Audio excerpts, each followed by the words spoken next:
やだ。ミカサに男ができるなんて。一生俺だけを思っててほしい。俺が死んだ後もしばらく10年以上は引きずっててほしい。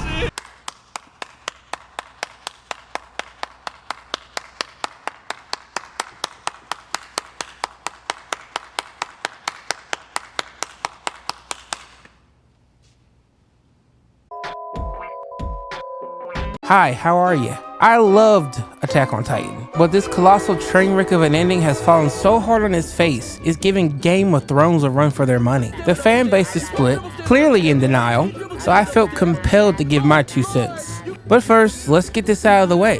Attack on Titan has amazing production value, fantastic animations, fantastic voice actors, amazing world building and characters. You felt for their struggle to survive in this brutal and unfair world. Sure, it got a little wonky sometimes. Someone grew an Adam's apple all of a sudden, and 3D is still terrible, no matter how hard you try. But animators gotta sleep, so you know, what can you do? Chain them up to their desk and make them sign an NDA, or you don't let them go to sleep at all, whichever one comes first. Let's just all come together for a moment. No matter if you hated or loved Attack on Titan, I know we all can agree that the soundtrack makes up for it.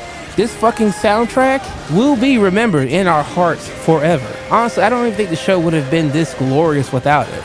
And now that I have distinctly made clear that I am only talking about the story and not the perfect animation, we have finally got all the niceties out the way. We said our grace. Attack on Titan's ending fucking blows. First off, this video isn't about whether or not the rumbling is morally wrong or right. That aspect of the show isn't what motivated me to make this video.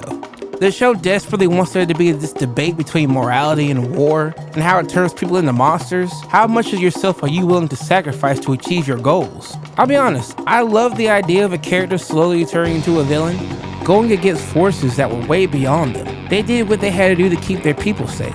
And besides, after teasing the idea of the rumbling for so long, I figured, of course they're gonna do the rumbling.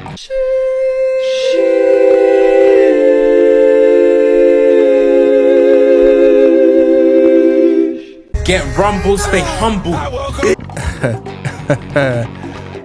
Look, I know, and I will admit, I may have overreacted. I blame the music and the animation.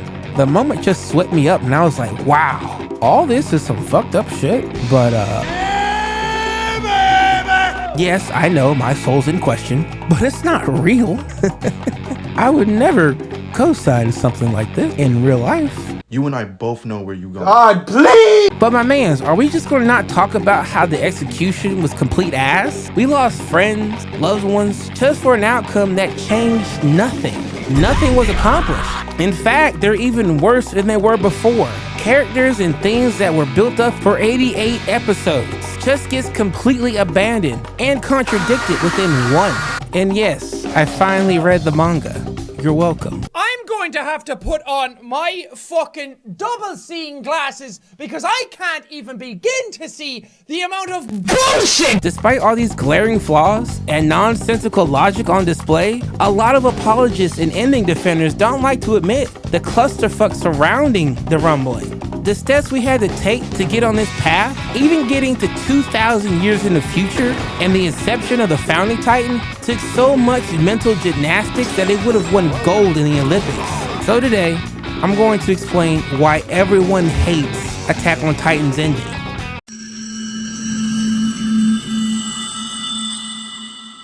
So let's go ahead and address the elephant in the room, or should I say the pig in the room. Ymir herself was an absolute disaster. Listen, I'm a simple man with simple tastes. There's a lot of things that don't make any sense in anime that I'm willing to overlook for the sake of entertainment. I beg your pardon? Like, every time someone eats food in Food Wars, they bust the fattest nut. I understand whenever I watch a harem, I'm signing a legal contract in blood, that I'm okay with getting blue-balled. I'm okay with the fact that whenever a Titan forms, Ymir is out there in the sauce making sandcastles. That's genuinely fine with me. But the moment you tell me Ymir fell in love with a man who is almost single-handedly responsible for killing her family, cutting out her tongue, enslaving her people, turning those same people against her because, come on, Grandma, you can't take one for the team? You're like 90. This man has violated on all accounts. Whoa, hey. But wait, Not only does she love him, but continues to obey his orders for 2,000 years? Even after he's dead. All of that for what? Love? Well, now you've lost me. Houston, we have a motherfucking problem. Guys, slavery is not a choice. Say it with me, class. I said, say it with me. I can understand obeying orders because you're afraid that someone's going to kill you or someone that you care about. But what's not normal is being someone who is weak and vulnerable to then gain God-like powers and still remain a weak-willed person. It's not even remotely believable, even in fiction. She was able to kill hundreds, if not thousands of people with her founding titan. She paved the way for the Eldian Empire. And you're telling me not once when she was solo queuing the world, the thought never crossed her mind that she could yeet Fritz off the continent? Stockholm Syndrome?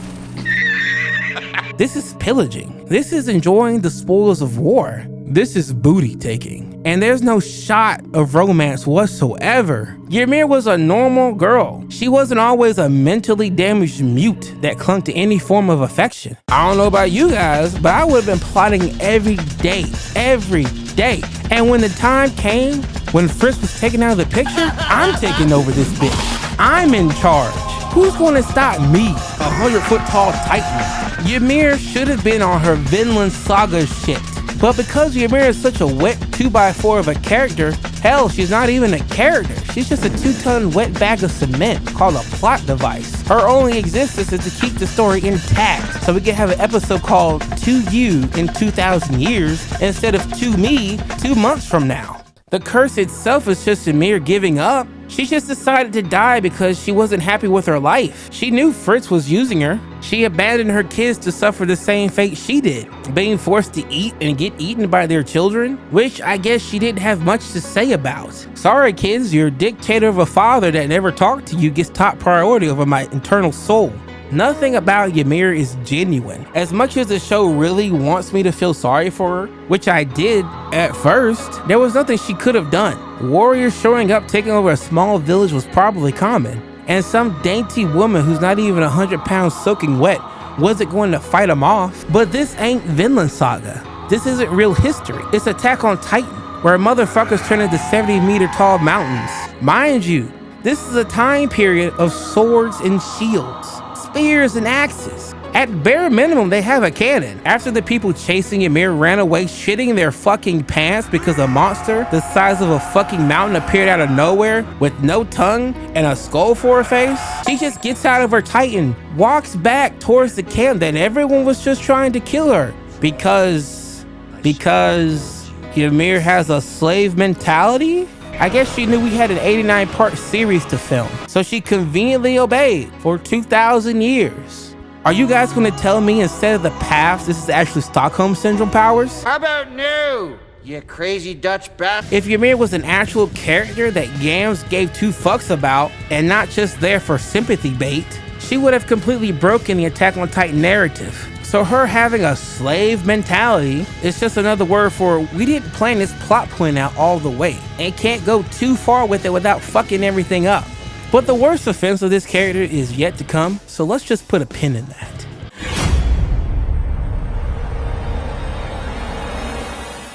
Now that we've gotten one dead weight out of the way, let's talk about 10 more. Because I swear, everyone from Marley who survived the attack in the Alliance all got hit with the stupid stick. Because it doesn't matter if you guys could turn into Titans or not. You guys are Eldian, and the Eldians just destroyed 80% of the fucking world. Chaos, rioting, the fucking apocalypse. I guess the rest of the world was cool with it, right? Was there no public outrage? I guess Eldians were treated like regular citizens after this. Despite the fact that all the hate stemmed from something Eldians did a long time ago being used against them. I guess this fresh new hell was just slide under the rug because we're all friends now. Thank you so much, Aaron. Wow, how conveniently everything worked out in the end, right guys? Attack on Titan is so realistic. How convenient that after all the fucked up shit we've seen the Marlians do throughout the series, they do a complete 180 in a matter of seconds. Where's the development? Alright, we were too busy on Paradise Island to see all that. With a snap of one finger, comically comically evil society that might as well be twirling their evil mustaches 24/7 just decide to be good people.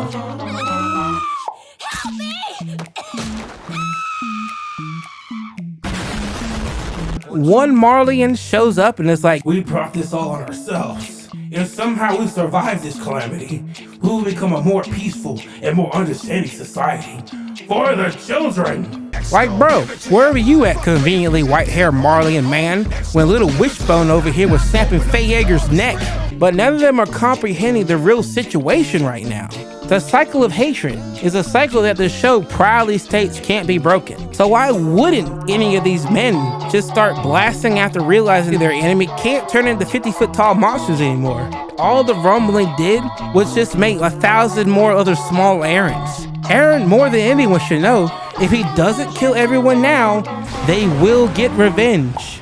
Do you not think the soldiers here didn't have family, friends, a home back on Marley that is now gone? Yes, Eren Yeager was my friend and I killed him. No, we don't have superpowers to defend ourselves. Let us live because we're just normal people now. Even though they clearly saw you guys transform, how is that gonna fly with the rest of the world? The rest of the world didn't see all this bumfuckery, this charade you guys had going on. Are they just supposed to take your word for it? How are you going to give out a big fuck you world at the beginning of season 4, only to then hope to God they buy this last minute act you pull out of your ass to have your friends spared? Wow, Eren, I guess you must have had a lot more faith in humanity than we thought, even though you started the rumbling because you didn't have faith in humanity. So that was a fucking lie. How naive, no, not naive, how gullible you have to be to actually believe peaceful negotiations will happen after this. Especially after you killed the one person who was already equipped and had plenty of friends with the rest of the world. God, Attack on Titan is so realistic. God damn, you have to love Eren. No matter what, he will always get someone way more experienced and way more qualified killed just to give Armin a new job. What a friend. They want to mirror this moment with Armin back in season 1 so badly, but they forgot he failed to convince them then. I'm sorry, Armin, but we needed Erwin back. Go ahead and wake his ass up. He's got a job to do. Great job skipping 3 years to avoid explaining how genocide, ethnic cleansing slideshow. Guess who's going to have to face the consequences of one of your own going rogue? Speaking of rogue, what do you think is going to happen when our good guy heroes go back to the island with Eren's severed head? I would have loved to see the conversation Armin had with the Jaegerists, who were still the majority back on Parody. Would have loved to see how he pulled that one over after the gang literally had a Marvel-style killing our own friends scene not too long ago. After Floch gave the word that they were traitors, I'm so glad Conan got over killing his friends so fast, because now he's a killing pro. Didn't we blow up a train? Yo, what the? And a boat? By the way, I just want to put on record that Floch did nothing wrong. Floch was right all along. Floch is a king, and I won't tolerate any disrespect on his name. Floch knew exactly what he was signing up for, and knew what would happen if Eren didn't succeed. They reach Eren and kill him, and Paradis will drown in a sea of blood. The world will seek revenge and butcher your parents, your siblings, and every kid on this island. Bravo. Bravo. Masterpiece. Is me and Floch the only ones that understand the gravity of the situation right now? Sure, we, the audience, know that Eren did all this to save his friends, but not the Jaegerists, who last saw Eren was beating the cowboy piss and shit out of Armin. Eren didn't say shit to the Jaegerists about sparing his friends. Eren didn't even care if the Jaegerists died. But that doesn't change the fact that they believed in him. Eren is the one who inspired the majority of the Eldians with his plan. So seeing their dead leader's head wouldn't raise any red flags. They just let it slide, right? By the way, Mikasa, you might want to get that necrophilia checked out once you get done sprinting over the ocean. So now that the majority of Paradis are Jaegerists, they're all cool with Annie and Reiner going overseas to do damage control. Annie? Annie? Annie? Annie? Annie? If it would get me back to my dad, I'd do it all again. Everything was planned from the start. Masterclass writing. No flaws. How the actual fuck did that happen?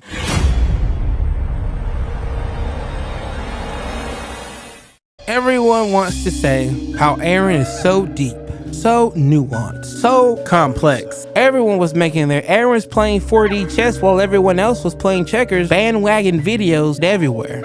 Everyone was comparing him to the likes of Kira, Lelouch, and it wasn't really hard to see why. Eren was a completely different person going into season 4. If Eren was a kid who threw a temper tantrum every second and constantly got himself kidnapped half the time, then by season 4 his balls dropped. He was prepared to put the world into a chokehold. It would be so easy to paint a picture glorifying him, labeling him as misunderstood, if you ignored 80% of everything else that happened in the show. Every decision Eren has ever made by himself has been met with abject failure. Let's list them out, shall we?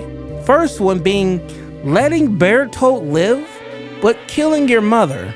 I will admit the reveal that Eren manipulated his father into murdering the Rice family was well done. Kudos, you get a hand clap. But what they did to Carla was absolutely bumfuckery. Sure, Carla could have died when they tried to retake the walls the first time during the famine, but I bet Carla would have wanted to say goodbye before she died. Have one final moment together so that you can apologize for being a little shit stain most of your life. You know, like you wanted? What are your priorities right now? How can you call having your mother eaten an accident? Suck dick on accident. Nigga, how the fuck you suck dick? This very accident with the Smiling Titan fucked you up so badly twice. If that's the case, then what's with all the bitching that my mom is dead if you're the one that caused it? It's my fault.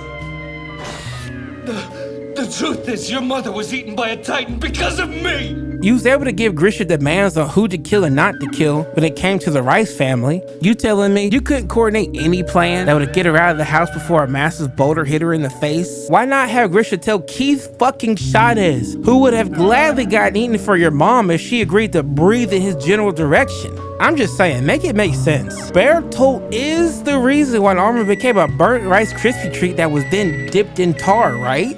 If you want them to live long lives, then why spare the guy who's going to roast your best friend and give him a 13-year shelf life? Do you know how many people you could have saved if you had just let Bertolt become a Happy Meal right now? Hell, why not Hannes? Another person that you considered family. Can you believe this luck? Crazy, right? Watch me. This is the least that I owe your mother. She'll finally have the vengeance she deserves! The show would have been drastically different if Bertolt had just been in kids' meal right now. The real outcome... I'm sorry. That kids' meal joke is just too funny. But still, it's not his time. It's just admitting you didn't plan for this twist. Something that we all understood as a tragic accident is now just forced melodrama at a poor attempt at shock value. Oh, I love this one. You're gonna get a kick out of this. Tell me why Eren didn't erase his friend's memories. Let me take a seat for this one. I'll wait. Explain it to me. Hey, yo, this section's pretty short.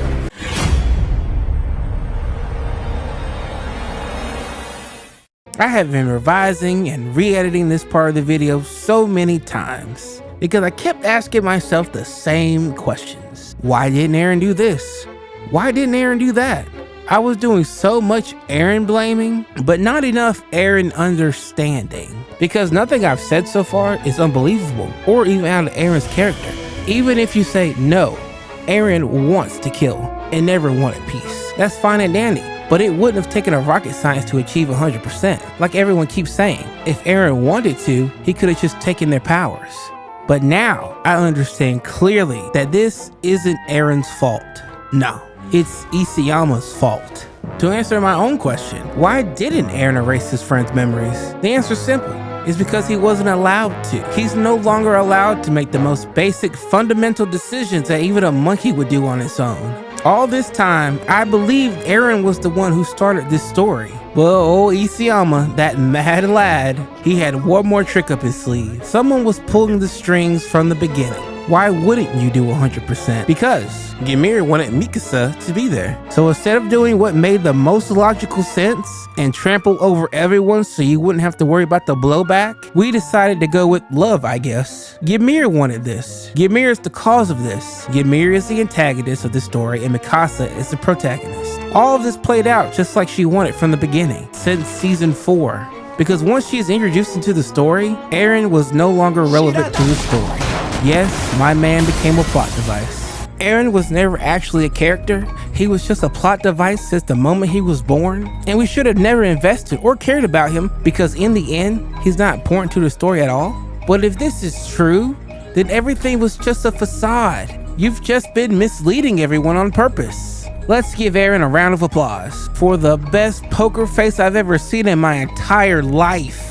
So that means when Eren McFreedom Pants was talking about slaves and how he hates them and that he would never be caught dead being a slave, he was actually crying out for help because Ghost Girls got him all caught up and his mind twisted in the game. Because if we combine everything that we know now from the perspective that Eren always knew he would lose and that he was only going to achieve 80%, which they tell us is Ymir and Eren's true objective from the start, and we look backwards, there are obvious plot holes and inconsistencies. But Eren, if you know Historia won't be sacrificed because the Titan powers will be gone, then why reject Zeke's plan? Why make such a big fuss about it if you knew she wasn't going to be in any real danger? Why tell her to get pregnant? Haha, cause you thought Eren X's story was going to be a thing. Diverted expectations. Why does Eren say, oh, I guess we didn't figure out a way for peace, if you had already planned for them to look like heroes? Subverted expectations. Why tell everyone that you're going to rumble 100% of life outside the walls when you knew you were only going to achieve 80? So that was a fucking lie. Subverted expectations. Ever since that awards ceremony, Ymir sends a DM to Eren telling him to stop whatever it is that he's doing, your little friends and your little country and your little struggle for freedom. Fuck all that shit. I want you to kill 80% of the world. Don't worry, I'll help you. And after you do that, I want you to then fucking throw as hard as you possibly can so I can watch Mikasa decapitate you. That way I can learn the meaning of love. Go on stage, slap the world in the face, make you and your people the biggest targets imaginable. Push your friends away so I can see whether or not Mikasa has the balls to kill someone she loves so that I myself can find peace. And Eren's like, will this save my friends and countrymen? Will this save my friends? Will this even work? Will it? Yes, Ymir, as you wish. Ymir's plan was the only plan. You tell me all of that, and you people still can't comprehend how fucking stupid that all is? No, Mark, you can't simplify the narrative like that. You just can't dumb things down to their basic components. Eren is complex, nuanced, and wonderful. You just can't summarize. Or what? Huh? Why not? I'm just telling you what happened in the show. You don't need a PhD to understand this ending. Do you want me to use flowery words? You think using 3 adjectives in a row is somehow going to make this shit cone taste any better? Why are you ignoring Ymir as the mastermind? Eren got brainwashed. He said it happened at the awards ceremony, in the manga and in the show. Do you still think Eren is complex? Yeah, he would have been if Ghost Girl wasn't dry humping his cerebellum for the past 3 years. Did you think the flashy animation, all this good as hell animation was going to make me forget why we're even here in the first place? Let me ask you that question. What actually happened in the last episode? One of these characters is in fact playing chess while everyone else is playing checkers, and she's dead set on losing. You've given the keys to the kingdom to the weakest aspect of the show? You yanked all the relevancy and meaning from Eren and his struggle for freedom and hand-waved all that away just for a story about unrequited love? Because let me pop your bubble right there, sis. Because what would have happened after King Fritz was dead is someone else would have taken his place, and she just would have obeyed the new king's orders, just like she's been doing all this time. Nothing would have changed because you didn't do anything to change them. You just waited and watched as your descendants did what you couldn't do and told yourself you should have done, but you didn't. So are you going to tell me that up to this point, Ymir was cool with everything that happened to her because it was Fritz doing it to her? But if it was anyone else, she would have started cutting up, right? How is this your endgame, Yams? by creating the most selfish, self-defeating plan I've ever seen in anime history? If the show had just told me, hey Mark, Isayama here, we can't achieve peace, it's not possible. It's either our people die or everyone else dies. Eren doesn't want to do it, but can't think of any other solution because he's going to die in 4 years because of the curse. War is inevitable. The rest of the world does want to genocide them. We have no choice. I would have said, so be it! I would be up here trying to convince you all that this is the best villain story ever imagined. But now you want to fuck on me. Eren, no control. Freedom, gone. His mother, he did it. Friends, dead. Everyone from season 1 through 4, dead. 80% of the world, dead. Mikasa's chastity, dead. And Paradis still gets destroyed, obliterated. And all of that just for love. Because a spirit woman told him to. How many people have laid down their lives for Eren? How many people had to die wishing and praying that their sacrifice wasn't in vain? All of them died for the sake of Eren achieving his goals. Yo, where the fuck is Marco? Who wants to tell them that they all died for a love experiment, huh? Comrades, your sacrifices weren't in vain. Nope, turns out you and 80% of the world were just guinea pigs. There was no plan to save Eldians. There was no plan to save Paradis. There was no plan to save his friends. Hell, there was no plan to just murder people, which at this point, I would have preferred over only Ymir knows. What's that? Oh no, Paradis got bombed for a totally different reason? It's not because of a botched rumbling attempt that happened 80 to 100 years ago. They all got over it. It's resources that they're after. It's just resources. What's that smell? What's that smell? Oh right, it's bitch. Don't worry guys, your favorite character made it to Attack on Titan. Yay!